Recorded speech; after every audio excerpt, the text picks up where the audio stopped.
DSSB का PRT यानी assistant teacher का एग्ज़ाम और DSSB के बाकी अदर एग्ज़ाम्स 16 फरवरी से स्टार्ट हो रहे हैं। तो दैट मीन्स हमारे पास कुल मिलाकर के 20 दिन रह गए हैं। और इस टाइम पर आपको लगता है कि भाई सिलेबस ज़्यादा है, समय कम है और सिलेक्शन होना मुश्किल है, तो ये वीडियो बिल्कुल भी स्किप मत करना, क्योंकि ये वीडियो आपके लिए गेम चेंजर होने वाली है। क्योंकि अगले 20 दिन हम ऐसी स्ट्रैटेजी फॉलो करने जा रहे हैं जिससे आपकी 200 दिन की इफेक्टिव प्रिपरेशन हो जाएगी। नमस्कार इंडिया, मेरा नाम है प्रोफेसर जय और आप देख रहे हैं टीचर्स कॉलेज। सबसे पहले मैं आपको एक रियलिटी चेक देना चाहता हूँ। सच बात यह है कि अब सिलेबस कंप्लीट करने का टाइम बिल्कुल भी नहीं है, लेकिन इस समय पर revision, mock test, PYQs and एक सटीक स्ट्रैटेजी फॉलो करने का टाइम बिल्कुल है। इसके लिए हम 3 रूल का ध्यान रखेंगे। सबसे पहला रूल कि हम कोई भी नया टॉपिक नहीं करने वाले इस 20 दिन के अंदर, यानी no new topic. Rule number 2, कोई भी रैंडम वीडियोस देखने मत बैठ जाना, क्योंकि समय बहुत कम है आपके पास। रूल नंबर 3 कि आपको सिर्फ इस समय पर mock test plus revision plus PYQs इन्हीं पर फोकस करना है, इसके अलावा और कुछ करने की कोशिश नहीं करनी है। अब थोड़ा एग्जाम स्ट्रक्चर पर फोकस कर लेते हैं। जैसे कि कुल मिलाकर के आपके पार्ट 1 के अंदर 5 सब्जेक्ट्स हैं, एंड अगर पार्ट 2 की बात करें तो उसके अंदर टीचिंग मेथडोलॉजी का पूरा 100 मार्क्स का एक सब्जेक्ट है। तो इनके अंदर करना क्या है, कौन कौन से टॉपिक को कैसे कैसे करना है, सबसे पहले उस पर फोकस करते हैं। पहले बात करते हैं GK प्लस करंट अफेयर्स की। तो देखो, जहां से आपने अभी तक प्रिपरेशन की है GK प्लस करंट अफेयर्स की, आप उसी को क्विक रिवीजन के तौर पर देखेंगे। चाहे वो आपने किसी कोर्स के थ्रू किया हो, चाहे यूट्यूब के थ्रू किया हो, चाहे वो किसी बुक के अंदर से पढ़ा हो, ठीक है, वहां से कंप्लीट करने की कोशिश करेंगे। अगर नहीं अभी तक किया है तो आप प्रॉपर मैनर में, एक स्पीडी आती है मार्केट के अंदर, उस पूरी मैगजीन को आपको पढ़ने की जरूरत है, लेकिन थोड़ा स्पीड के अंदर, वो 2-3 बार खत्म हो जानी चाहिए, ये बात ध्यान रखनी है, ठीक है। प्लस GK की कोई भी बुक, चाहे वो 1 लाइनर वाली हो, चाहे वो मनोहर पांडे हो, चाहे वो लूसेंट की हो, चाहे कोई भी हो, उसमें से क्विक रिवीजन, मतलब ऐसा है कि ब्रश अप करना है उसके अंदर सारा कुछ आपको, ठीक है। सेकंड है हिंदी ग्रामर। हिंदी ग्रामर के अंदर जितने भी टॉपिक्स हैं, ठीक है, मेजर जो भी टॉपिक्स हैं, वो ऑलरेडी मैंने सिलेबस में आपको बताए हुए हैं, और DSSB की साइट पे सिलेबस भी पड़ा हुआ है, उससे भी आप देख सकते हैं। या हिंदी ग्रामर के जितने भी टॉपिक्स हैं उनको कंप्लीट करना है आपको। जहां से भी आपने अभी तक पढ़े हैं वहीं से फटाफट, अगर आपने किसी यूट्यूब वीडियो से पढ़े हैं तो उस यूट्यूब वीडियो की जो स्पीड है उसको 1.5x पर या 2x पर देख करके फटाफट एकदम क्विक रिवीजन कर लेना। और इस चीज़ का ध्यान रखना है आपको कि वही सेम चीज़ जो आप ऑलरेडी कर चुके हो उसी का रिवीजन करना है, ठीक है। और अगर आपने कहीं से भी नहीं किया है तो आप टीचर्स कॉलेज के ऐप को डाउनलोड कीजिए प्ले स्टोर से।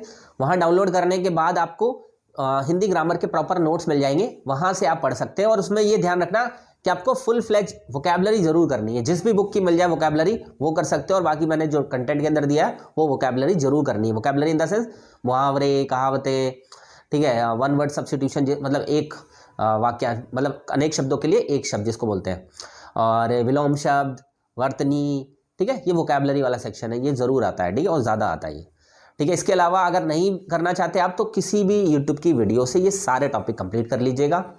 वहाँ से कंप्लीट नहीं करना चाहते तो आप इसको फुल फ्लैश तरीके से कोई भी मैराथन देख लीजिएगा जिसमें ये सारे टॉपिक्स कवर कराए गए हो, ठीक है। सेम एज इंग्लिश में भी करना है आपको। इंग्लिश जहाँ से भी, जिस भी टीचर से आपने पढ़ी है, जिस भी वीडियो से आपने देख कर पढ़ा है, उसको फटाफट रिवाइज कर लीजिएगा।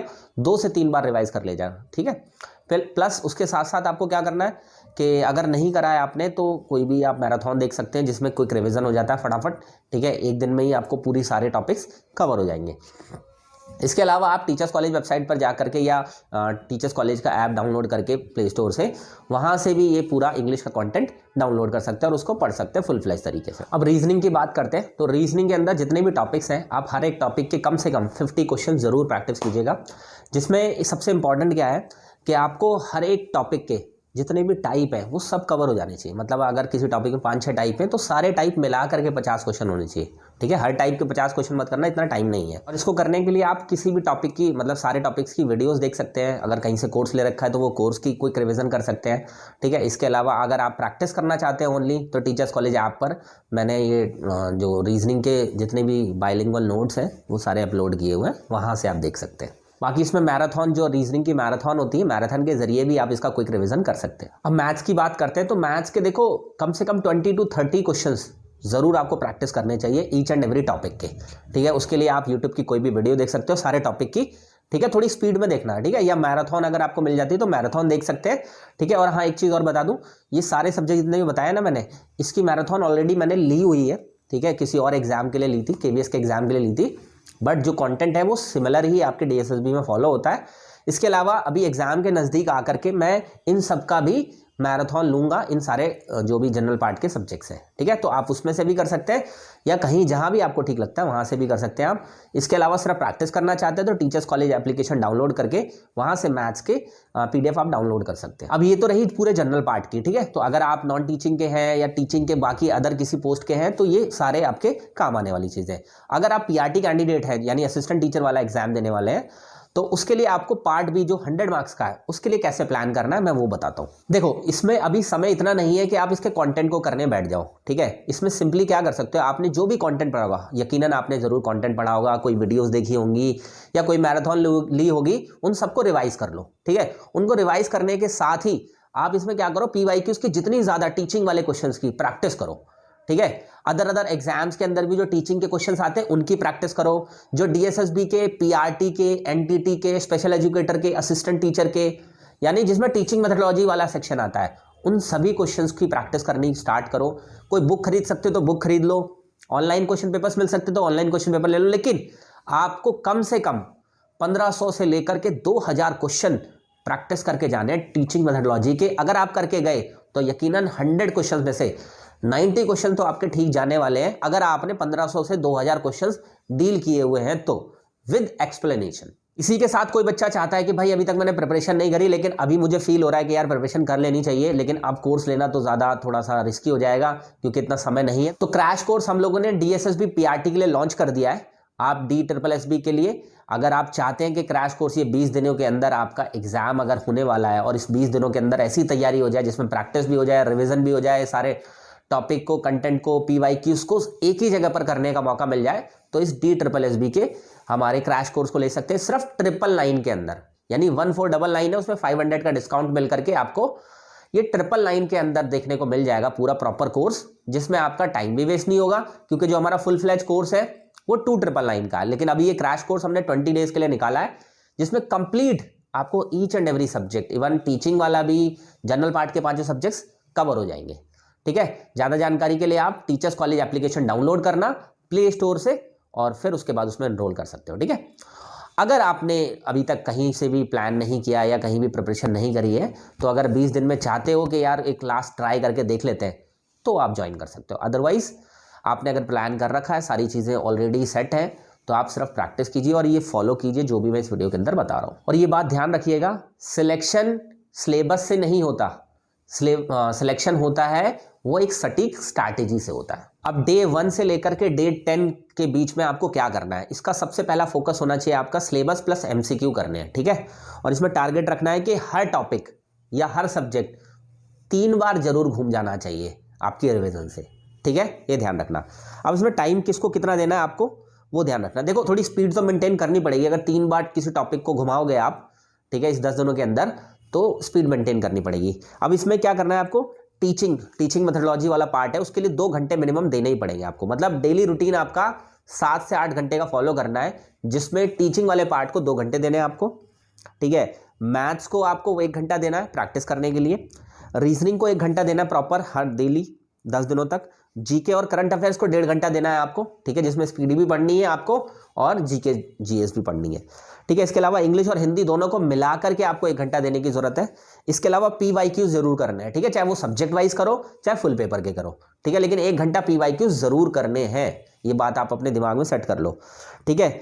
और एक एरर की नोटबुक बनानी है आपको, जैसे कोई भी आपने टॉपिक किया या कोई भी क्वेश्चन पेपर किया, कोई भी पीवाईक्यू किया, उसमें जो भी एरर आए उस एरर को आपको फाइंड आउट करना है, उसके बारे में जानने की कोशिश करनी है, ठीक है।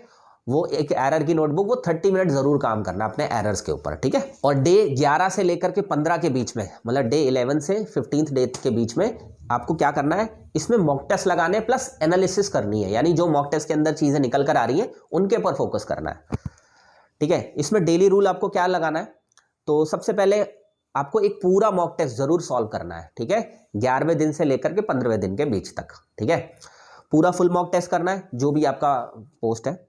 2 से 3 घंटे उसकी एनालिसिस करनी है। एनालिसिस इन द सेंस कि कौन सा क्वेश्चन हमारा गलत है, उस क्वेश्चन का क्या आंसर होना चाहिए और क्यों आंसर होना चाहिए, किस टॉपिक से रिलेटेड है, वो 2 से 3 घंटे उसकी एनालिसिस।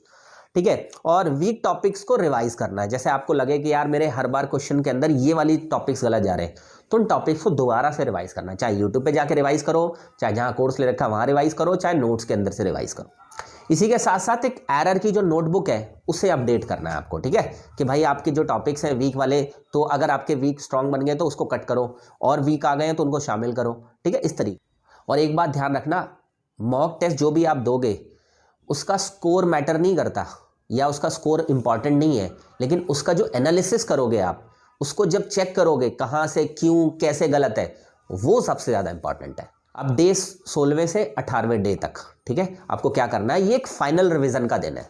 ठीक है, तो इसमें शॉर्ट नोट्स बना लेने हैं आपको। जो भी आपने पढ़ा है, रिवाइज किया है, जो भी मॉक टेस्ट किए हैं, उसका शॉर्ट आपने कर लिया होगा, तो वो शॉर्ट नोट्स पढ़ने का टाइम है। ठीक है, इसी के साथ साथ इंपॉर्टेंट फैक्ट्स जो आपने निकाले होंगे, जीके जीएस करंट अफेयर्स के, वो पढ़ने का टाइम है। ठीक है, इसके अलावा वन लाइनर जो आपने निकाले होंगे, वन लाइनर पढ़ने का टाइम है 16वें से 18वें दिन के बीच में। इसके अलावा कुछ इंपॉर्टेंट फार्मूलाज वगैरह होंगे जो मैथ्स के लिए, रीजनिंग के लिए अप्लाई हो रहेंगे, उनके आपको ज़रूरत है। या हिंदी ग्रामर के अंदर कुछ ऐसे इंपॉर्टेंट वोकैबुलरी है, उसको रिवाइज करने का टाइम है। और इस टाइम पर जो भी PYQs हैं आपकी पर्टिकुलर पोस्ट के, ठीक है, चाहे वो जनरल पार्ट के हों, चाहे वो मेन सब्जेक्ट के हों, उनको रिपीट PYQs जरूर करने हैं आपको, ये ध्यान रखना। या जो PYQs आपके छूट गए हैं वो PYQ जरूर करने। कोई नया मॉक टेस्ट नहीं देना, बस इस बात का ध्यान रखना। ठीक है, ना नए कोई क्वेश्चन पेपर या प्रैक्टिस पेपर को उठाना है, सिर्फ ओनली PYQs पर फोकस करना है 16वें से 18वें दिन के बीच में। अब डे 19वें और 20वें दिन की, यानी लास्ट के 2 डेज के अंदर क्या करना है आपको। ठीक है, अब इसमें एग्जाम माइंडसेट सेट करना है आपको। ठीक है, जैसे कि आपको रिविजन जो है वो बहुत लाइट रखनी है। ठीक है, मतलब ऐसी रिवीजन रखनी है कि लोड ना आए आपके ऊपर, ऐसा ना फील हो कि यार बहुत कुछ रह रहा है मेरा, बहुत सारी चीज़ें अभी करनी बाकी हैं। प्रॉपर स्लीप लेनी है, यानी लास्ट के जब 2 दिन रह जाते हैं तो हमें नींद अच्छी लेनी चाहिए, क्योंकि नींद अच्छी लेंगे तो दिमाग अच्छा काम करेगा, अपनी 100% परफॉर्मेंस देगा। ठीक है, कॉन्फिडेंस बूस्ट करने की कोशिश करनी चाहिए। थोड़ी आउटिंग कर सकते हो, दोस्तों से बात कर सकते हो, मोटिवेशनल सॉन्ग सुन सकते हो, कोई अच्छी मूवी देख सकते हो, कुछ अच्छा कंटेंट कंज्यूम कर सकते हो। याद रखो, calm mind is equal to high marks. अब एग्जाम हॉल की क्या स्ट्रैटेजी होनी चाहिए वो भी साथ के साथ बता देता हूँ। तो सबसे पहले वो क्वेश्चंस करो जिसके बारे में आप श्योर हो। ठीक है, सबसे पहले श्योर वाले क्वेश्चंस करने। ठीक है, सेकंड, आपको ये ध्यान रखना है जो टीचिंग मेथोडोलॉजी वाले क्वेश्चंस हैं उनको भी फटाफट सॉल्व कर लीजिए, क्योंकि वो आपका एक प्लस पॉइंट है, स्ट्रेंथ है वो आपकी।